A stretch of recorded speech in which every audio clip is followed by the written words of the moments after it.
can't talk today. Least expensive way to create halfway decent effects.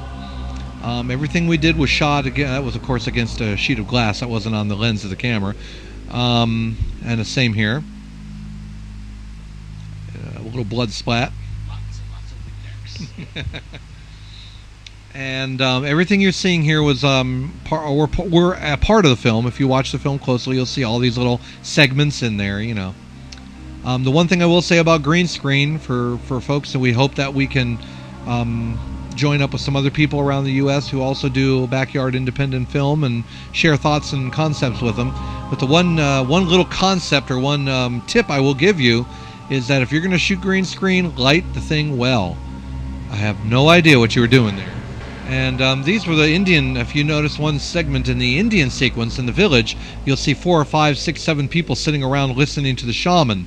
Well, each one of those was filmed separately and composited into the film afterward.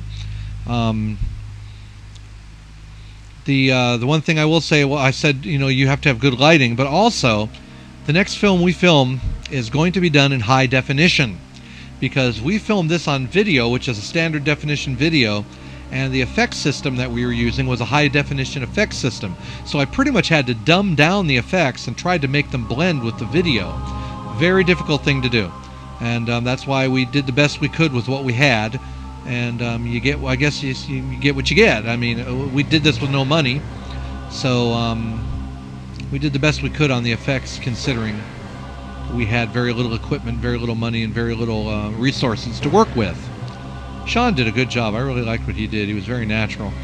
Everything he was doing there, handheld device, the computer, it was all green screened, it was all chromographed, artificial backgrounds, blah, blah, blah. The only thing we didn't do is put in an artificial background behind him like we did in other scenes. I really kind of liked the, I just changed the color of the background. Changed it to kind of a really crummy looking, dirty red. Very, very creepy looking effect. Now, I was actually really, really pleased with the way this scene came out, because when we did the whole split screen with having 3 of him in this area, like you're about to see now, we're only about to see 2 of them, but there's a 3rd one in the actual film. It doesn't actually look chopped like some of the things I've seen. Sometimes when you do a split screen like this, you'll see a line between the 2 of them, and I'm really glad that came out as well as that did. He ain't the only one. I was kind of nervous about that one. This is the shot at the end where Mr. Giddings. By the way, that's not Mr. Giddings. That's actually I'm Robert. I call them by their character names. That's actually Randy Wood, dressed as Mr. Giddings. This again is Randy Wood doing the demon creature, who I ended up doing a little bit differently. This is our shaman, Dr. Cece Lawson, who is an actual doctor. She's a veterinarian. With some of her shots. Paul Emanuel is Chief Luop. By the way, Luop is just Paul backwards. For those who didn't know that, who didn't figure it out.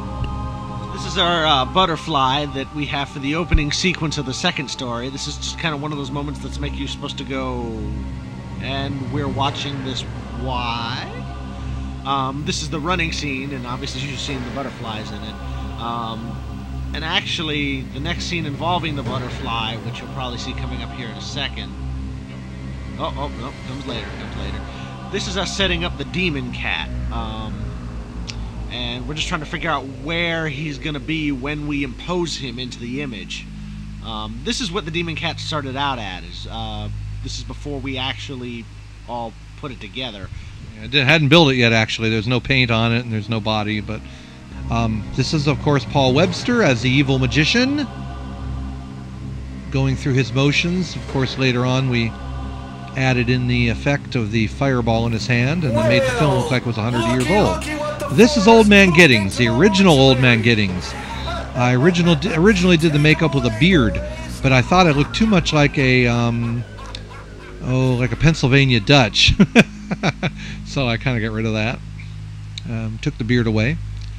This would be our initial demon cat test. Right after I finished the demon cat, got his face painted up. Well, not completely painted yet at this point, I don't think. But we got him almost completed, and we were testing his movements to see if we could make him move naturally. Digital effects.